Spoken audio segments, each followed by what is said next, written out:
Boa noite para todos. Eu fiquei pensando aqui no que dizer e depois dessas falas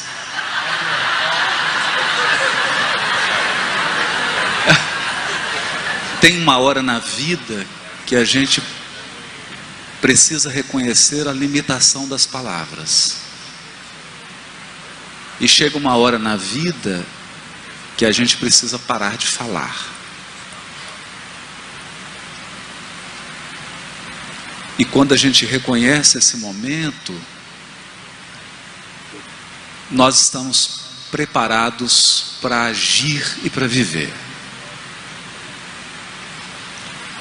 Então eu preparei uma fala em meio a tanto néctar e tanto mel.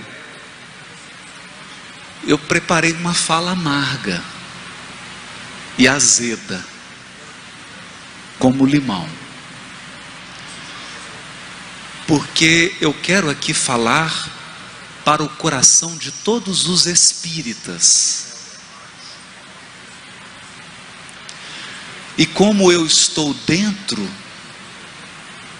e como eu falo a partir de dentro desse grupo, eu tenho legitimidade para falar de algumas deficiências, de alguns problemas de nós espíritas.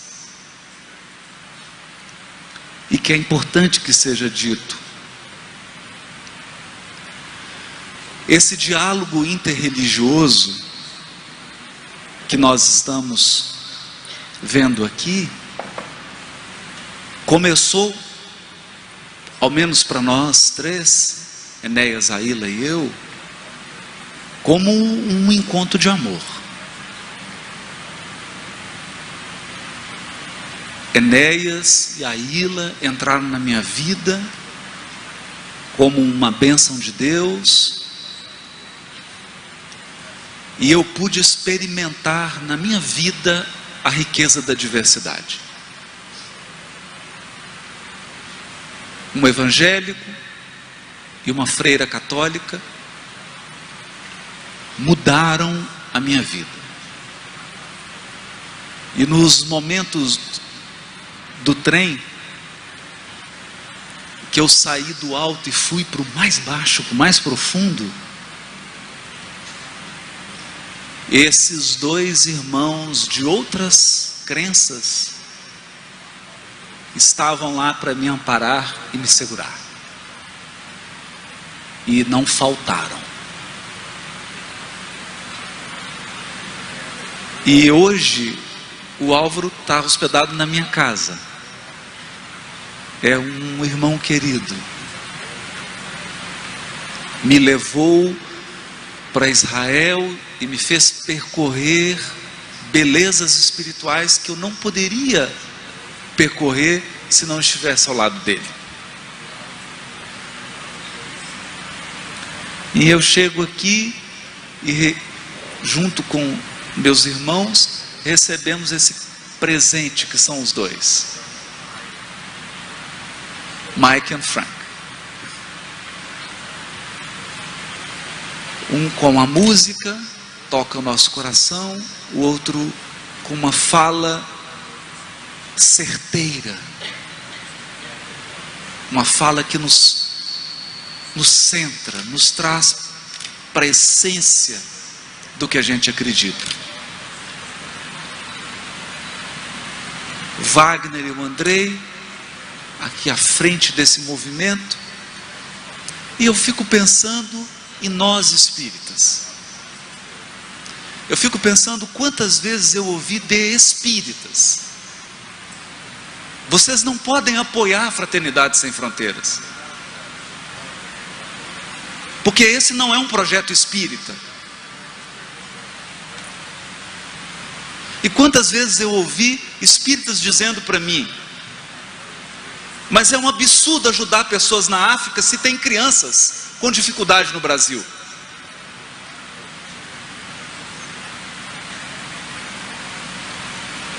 E quantas vezes eu ouvi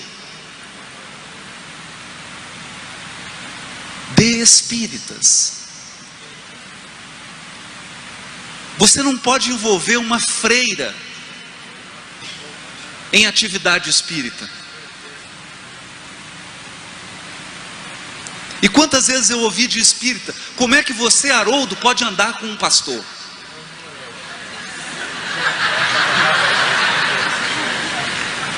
E todos os dias eu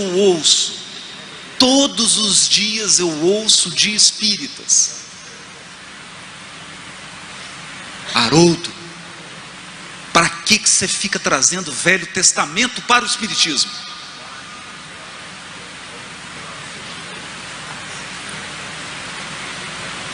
E todos os dias eu ouço: por que você está falando de Espiritismo em tribunais, em empresas? O Espiritismo só pode ser falado em casas espíritas.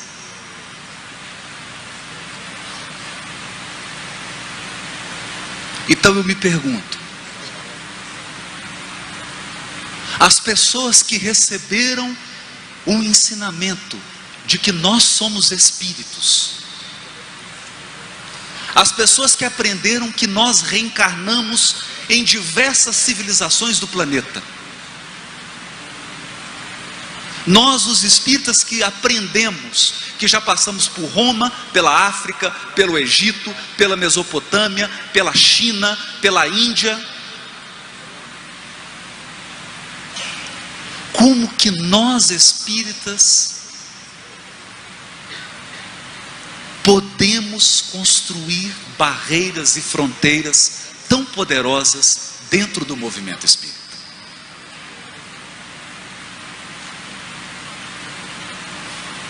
Quando nós perdermos essa veste,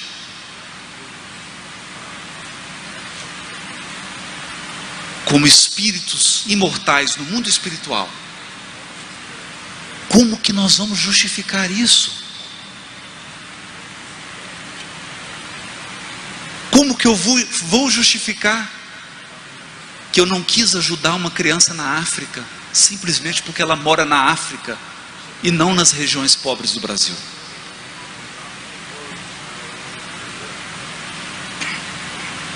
Qual argumento eu vou utilizar? Qual questão do Livro dos Espíritos eu vou citar para justificar isso?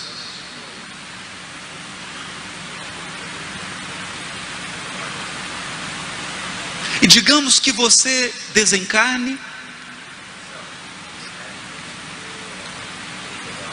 e você tenha sido uma pessoa que criticou o fato de nós termos uma freira intrusa frequentando ambientes espíritas. E aí,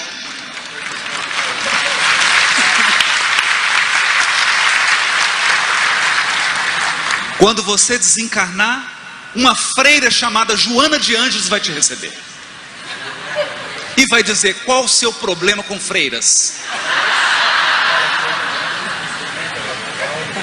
E Emmanuel, como padre, vai dizer: qual o seu problema com os padres? E você vai dizer o quê?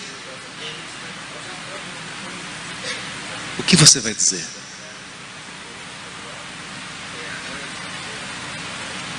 Então é importante que o conhecimento espírita traga real transformação na nossa mentalidade.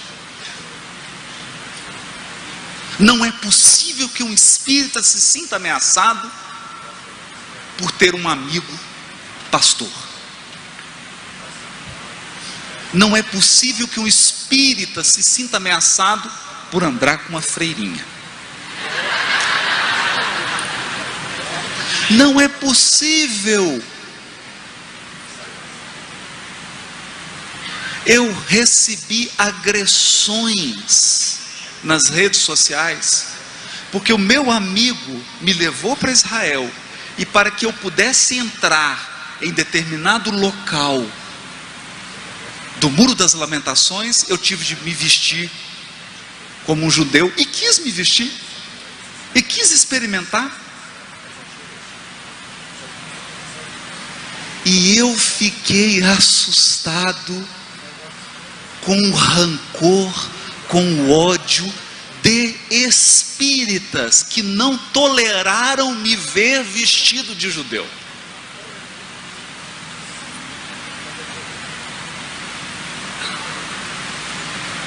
Como eu fiz um voto de obediência,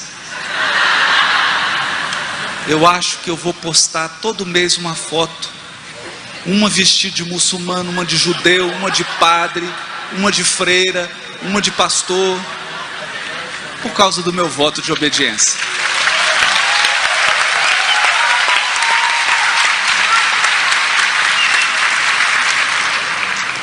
Porque para aqueles que desconhecem a realidade do espírito imortal, eu posso até compreender que ele olhe para alguém e enxergue apenas cor da pele. Apenas a cor da pele. Para alguém que não conhece o espírito imortal, eu posso até compreender que ele defina as pessoas pela sua etnia, pela sua língua, pela sua opção sexual. Mas um espírita que conhece as realidades do espírito imortal, olhar para alguém e não enxergar o espírito imortal e universal, qual a desculpa? É uma causa sem defesa, indesculpável. Então, se eu puder, porque eu não tenho autoridade para advertir ninguém, eu não tenho autoridade para acusar ninguém, mas como espírita eu tenho autoridade para pedir aos meus irmãos e irmãs de crença espírita: pensemos como espíritos. Pensemos como espíritos. Que o nosso olhar possa transcender as fronteiras. Que assim seja.